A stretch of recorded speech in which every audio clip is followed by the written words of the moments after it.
ಇನ್ನು ರಾಜ್ಯ ಸರ್ಕಾರ ಕೈಗೊಂಡಿರುವಂತಹ ಕ್ರಮದ ಬಗ್ಗೆ ರಾಮುಲು ಅವರು ವಿಸ್ತಾರವಾದಂತಹ ಮಾಹಿತಿಯನ್ನ ಕೊಟ್ಟರು. ಇದರ ಜೊತೆಗೆ ಸುಧಾಕರ್ ಅವರು ಕೂಡ ಮಾತಾಡಿದ್ದಾರೆ. ಏನು ಹೇಳಿದ್ದಾರೆ ಬನ್ನಿ ನೋಡೋಣ.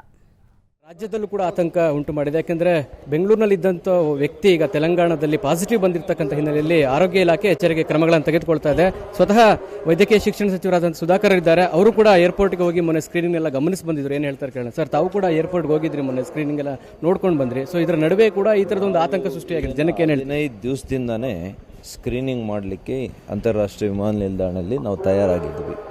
ಯಾವುದೇ ಪ್ರಕರಣ ಬರದೇ ಇದ್ದರೂ ಕೂಡ, ಯಾವುದೇ ವ್ಯಕ್ತಿಗೆ ಸೋಂಕು ತಗಲದೇ ಇದ್ದರೂ ಕೂಡ ಮಾಡಿದ್ದೀವಿ.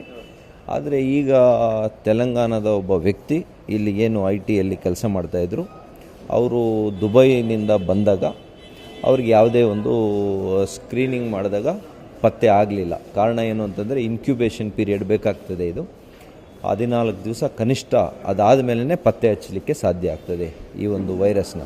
ಹಾಗಾಗಿ ಇವರು ಇಲ್ಲಿಂದ ಹೈದ್ರಾಬಾದ್ಗೆ ಅವತ್ತೇ ರಾತ್ರಿ ಬಸ್ನಲ್ಲಿ ಹೋಗ್ತಾರೆ. ಆ ಬಸ್ನಲ್ಲಿ ಹೋದಂಥ ಸಂದರ್ಭದಲ್ಲಿ ಅಲ್ಲಿ 2-3 ದಿವಸ ಇದ್ದಾದ ಮೇಲೆ ಅವರಿಗೆ ಸಿಮ್ಟಮ್ಸು ಕಾಣ್ತದೆ. ಸಿಮ್ಟಮ್ಸು ಕಾಣಿದಾಗ ಅದು ಟೆಸ್ಟ್ ಮಾಡಿದಾಗ ಪಾಸಿಟಿವ್ ಬಂದಿದೆ. ಹಾಗಾಗಿ ಇವತ್ತು ಅದರಲ್ಲಿ ಸಹ ಪ್ರಯಾಣಿಕರು ಯಾರಿದ್ದರು ಬಸ್ನಲ್ಲಿ, ಅವ್ರಿಗೆ ಮತ್ತೆ ಎಲ್ಲಿ ಆಫೀಸ್ನಲ್ಲಿ ಕೆಲಸ ಮಾಡುವಂಥ ಸಹೋದ್ಯೋಗಿಗಳಿದ್ದರು ಅವರಿಬ್ಬರನ್ನು ಕೂಡ, ಅಂದರೆ ಸುಮಾರು 45-46 ಜನರನ್ನು ಈಗಾಗಲೇ ನಾವು ಪ್ರತ್ಯೇಕ ಮಾಡಿ ಅವ್ರ ಮನೆಗಳಲ್ಲಿ ಏನು ಅವರು ವಾಸ ಮಾಡ್ತಾ ಇದ್ದಾರೆ ಅವರಿಗೆ ಅಲ್ಲಿ ನಿಗಾವನ್ನು ವಹಿಸಿ ಅಲ್ಲಿ ಪರೀಕ್ಷೆಯನ್ನು ಕೂಡ ಮಾಡುವಂಥ ಕೆಲಸ ಮಾಡಿದ್ದೀವಿ. ಇದುವರೆಗೂ ಕೂಡ ಯಾವುದೂ ಪಾಸಿಟಿವ್ ಪತ್ತೆ ಆಗಿಲ್ಲ. ಸರ್, ಈಗ ಮೊದಲೆಲ್ಲ ಸೋಂಕಿತರನ್ನು ಅಂದರೆ ಶಂಕಿತರನ್ನು ಕೂಡ ವಾರ್ಡಲ್ಲಿಟ್ಟು ಐಸೋಲೇಟ್ ಮಾಡಲಾಗ್ತಾ ಇತ್ತು. ಸೊ ಈಗ ಹೋಮ್ ಐಸೋಲೇಷನ್ ಶುರುವಾಗಿದೆ. ಅಂದರೆ ಹಾಸ್ಪಿಟಲ್ಗಳಲ್ಲಿ ಸಮಸ್ಯೆ ಆಗುತ್ತೆ ಅನ್ನೋ ಕಾರಣಕ್ಕಾಗಿ ಹೋಮ್ ಐಸೋಲೇಷನ್, ಅಥವಾ ಯಾವ ಕಾರಣಕ್ಕಾಗಿ? ಈಗ ನಮಗೆ ನಿಜವಾಗಿಯೂ ಕೂಡ ಶಂಕೆ ವ್ಯಕ್ತಪಡಿಸಿದಾಗ ಅಥವಾ ಪಾಸಿಟಿವ್ ಆದಾಗ ಮಾತ್ರ ನಾವು ಆಸ್ಪತ್ರೆಗೆ ತಗೊಂಡು ಹೋಗಬೇಕು. ಇಲ್ಲ ಅಂತಂದರೆ ಅವರನ್ನು ಕ್ವಾರಂಟೈನ್ ಮಾಡಿ ಮನೆಯಲ್ಲೇ ಕೂಡ ಅವ್ರನ್ನ ಪ್ರತ್ಯೇಕ ಮಾಡಲಿಕ್ಕೆ ಅವಕಾಶ ಇದೆ. ಸರ್ಕಾರ ಎಷ್ಟು ಮಟ್ಟಿಗೆ ಸ್ಪಂದಿಸಿದೆ? ಯಡಿಯೂರಪ್ಪನವ್ರಿಗೆ ಈ ಮಾಹಿತಿ ಎಲ್ಲ ಹೇಳಿದ್ರೆ ಬೆಳಗ್ಗೆ ಈ ಥರದ್ದು ಆಗಿದೆ? ನಾನು ಬೆಳಗ್ಗೆ ಹೋಗಿ ಅವರಿಗೆ ಎಲ್ಲ ಕೂಡ ವರದಿಯನ್ನು ಕೊಟ್ಟಿದ್ದೀನಿ.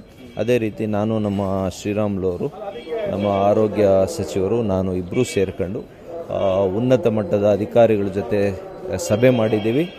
ಏನೆಲ್ಲ ನಾವು ಕರ್ನಾಟಕ ರಾಜ್ಯದಲ್ಲಿ ಮುಂಜಾಗ್ರತಾ ಕ್ರಮಗಳನ್ನು ತಗೋಬೇಕು, ಅದೇ ರೀತಿ ಮುಂದಿನ ದಿನಗಳಲ್ಲಿ ಏನಾದರೂ ಪಾಸಿಟಿವ್ಗಳು ಬಂದಾಗ ಅವರಿಗೆ ಚಿಕಿತ್ಸೆ ವಿಧಿವಿಧಾನಗಳು ಯಾವ ರೀತಿ ಇರಬೇಕು, ಜನಸಾಮಾನ್ಯರಿಗೆ ಯಾವ ರೀತಿ ಮಾರ್ಗಸೂಚಿಯನ್ನು ಕೊಡಬೇಕು, ಪ್ರತಿನಿತ್ಯ ಮಾರ್ಗಸೂಚಿಯನ್ನು ಕೊಡುವಂಥದ್ದು, ಪ್ರತಿನಿತ್ಯ ನಮ್ಮ ಕರ್ನಾಟಕ ರಾಜ್ಯದಲ್ಲಿ ಯಾವ ರೀತಿ ಈ ವೈರಸ್ನ ಬಗ್ಗೆ ಸಂಪೂರ್ಣ ವಿವರವನ್ನು ಕೊಡುವಂಥ ಕೆಲಸ ಮಾಡ್ತೀವಿ.